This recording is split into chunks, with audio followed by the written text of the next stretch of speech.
ना टिकड़ी ना है सही। एक और रेड हेड शिकार हुआ है। रेड हेड है क्या है ये चीज़?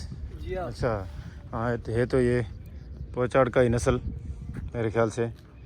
मज़ीद गाइस आप कमेंट में रहनुमाई करें, लेकिन है तो ये अपना रेड हेड ही है, उसी की नस्ल से। लेकिन इसके ऊपर ताज भी है, तमाम खूबसूरत बेहतरीन।